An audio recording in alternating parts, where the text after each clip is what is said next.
Hello guys, this is Midbrand. Welcome to Australian PT. Today I would like to talk about our new update regarding to speaking. Speaking के अंदर जो भी update हुआ है और आज की क्लास के अंदर मैं बात करने वाला हूँ रिपीट सेंटेंस के बारे में कि सर रिपीट सेंटेंस में क्या अपडेट हुआ है। रिपीट सेंटेंस की अगर मैं बात करूं तो रिपीट सेंटेंस में सबसे पहला जो पॉइंट मैं आपके सामने रखने वाला हूं, पहले जो मोस्टली रिपीट सेंटेंस आते थे उनका जो लेंथ ऑफ वर्ड्स है वो कम थी, यानी कि 8-10 वर्ड्स ऐसा कुछ रिपीट सेंटेंस मोस्टली अपने 12 वर्ड फेस करते थे। लेकिन आज जो नया अपडेट है जो मैं आपको बात करूं रिपीट सेंटेंस के बारे में, वो ये है कि इसकी जो लेंथ ऑफ वर्ड है, जो वर्ड की जो लेंथ है उसमें थोड़ा अपडेट हुआ है, यानी कि आप मान के चलो 13-14 वर्ड्स के रिपीट सेंटेंस भी 2-3 आपको देखने को मिल सकते हैं मेन एग्जाम के अंदर। और ये जो आप अपडेट मेरे से सुन रहे हो ये बिल्कुल आपके लिए बहुत ही ज्यादा आपको पीटी की प्रैक्टिस को लेकर के अवेयर करने वाला है।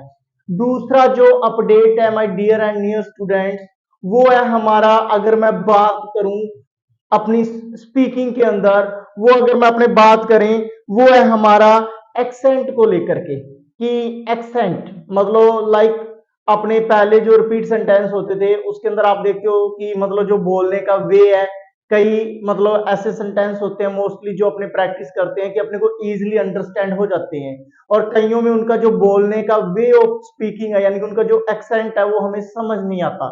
तो इसको भी आप जस्ट माइंड में रखें, और जो आप अपनी प्रैक्टिस करते हो, प्रैक्टिस में आप अपनी जो प्रैक्टिस स्पीड है आप नॉर्मली करते हो 1.0 पे, उसे भी आपने इंक्रीज करना है। कोशिश करें कि आप जो प्रैक्टिस है 1.5 पे करें ताकि हम पूरी स्पीकिंग में अच्छे से सेफ जोन में रह सकें, हमें कोई भी प्रॉब्लम ना हो। उसके अलावा अगर मैं बात करूं अपने एक्सेंट को छोड़ के, कि एक्सेंट में आपको समझ आ गया होगा कि आपने मतलब जो एक डिफिकल्ट एक्सेंट के जो सेंटेंस होते हैं, रिपीट सेंटेंस होते हैं, उनके ऊपर अच्छे से प्रैक्टिस करनी है। लेकिन आपने अपने आप को नेगेटिव नहीं लेना। कई बार ऐसा होता है कि 13 वर्ड का जो सेंटेंस है एक्सेंट की वजह से आपको 3 वर्ड या 4 वर्ड बड़ी मुश्किल से सुनते हैं। डोंट बी नेगेटिव, आपने नेगेटिव नहीं होना। आपने जो मतलब रफ एक्सेंट वाले हैं यानी कि जो डिफिकल्ट एक्सेंट वाले जो रिपीट सेंटेंस की जो वीडियोस है वो ज्यादा से ज्यादा प्रैक्टिस करनी है। और जब आपका डिफिकल्ट एक्सेंट वाले जो रिपीट सेंटेंस में अगर आपकी वर्ड लिमिट इंक्रीज हो जाती है, 6-7 वर्ड्स तक आने लग जाते हैं, तो नो डाउट आप बिल्कुल बेफिक्र हो जाइएगा, क्योंकि आपके जो रिपीट सेंटेंस में नंबर है पूरी इवन की पूरी स्पीकिंग में नंबर है, कोई रोक ही नहीं सकता।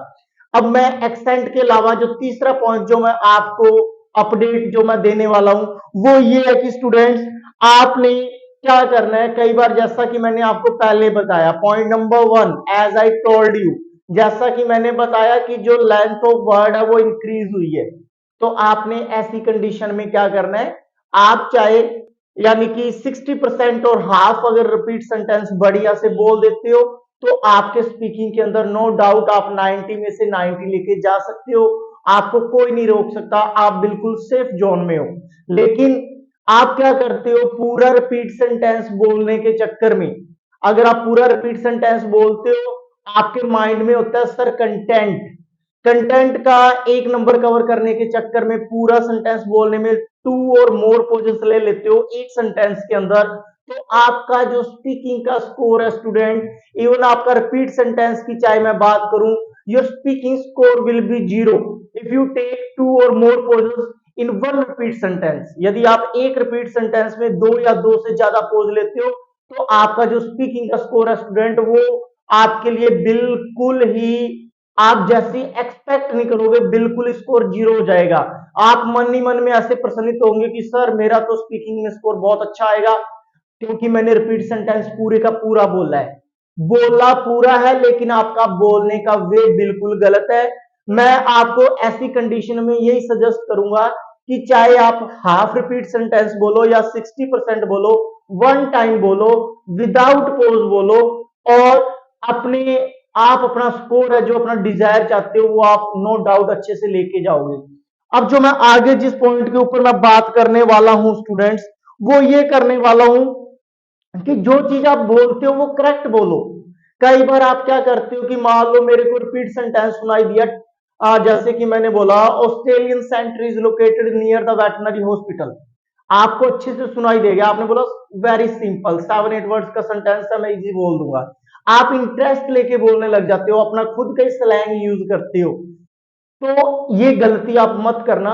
जैसे आप क्या करते हो, Australian centre is located near veterinary hospital, मतलब लास्ट में जाके क्या करते हो, आप अपनी वॉल्यूम को एकदम से लो कर देते हो, और आपको ये लगता है कि मैंने तो सेंटेंस पूरा बोला है, मेरे नंबर नहीं कटेंगे।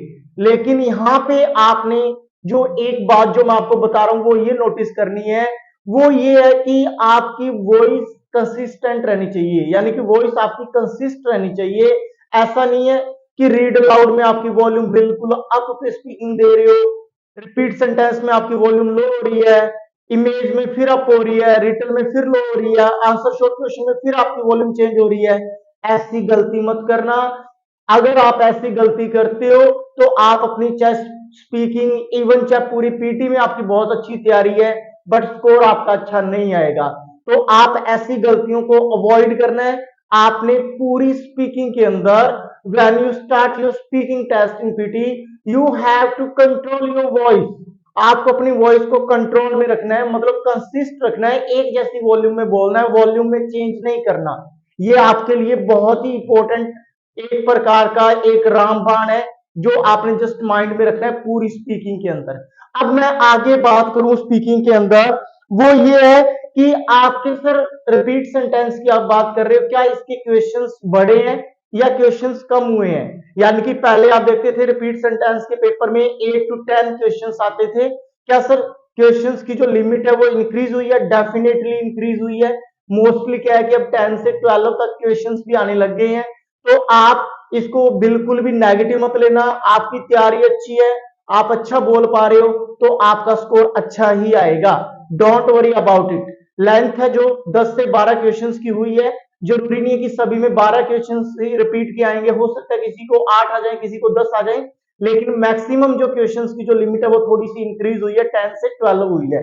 अब मैं आगे अगर मैं बात करूं, वो ये कि जैसा कि pitch problem, as you know very well about pitch problem, अगर आप नहीं जानते तो मैं आपको बता दूं पिच प्रॉब्लम होती क्या है। पिच प्रॉब्लम, इवन दो आपकी तैयारी बहुत अच्छी है, आप रीड अलाउड बहुत अच्छे से बोल रहे हो, आप जहां पे आपको पता है मेरे को पोज लेना चाहिए, आप बिल्कुल सही पोज ले रहे हो, रिपीट सेंटेंस प्रॉपर करेक्ट बोल रहे हो, और बिल्कुल आप मतलब बिना पोज लिए हुए बोल रहे हो, इमेज को भी प्रॉपर बोल रहे हो, रिटन में आप प्रॉपर कंटेंट यूज कर रहे हो, आंसर शॉर्ट क्वेश्चंस भी आप बिल्कुल करेक्ट दे रहे हो, बट फिर भी हमारा स्कोर स्पीकिंग में नहीं आता।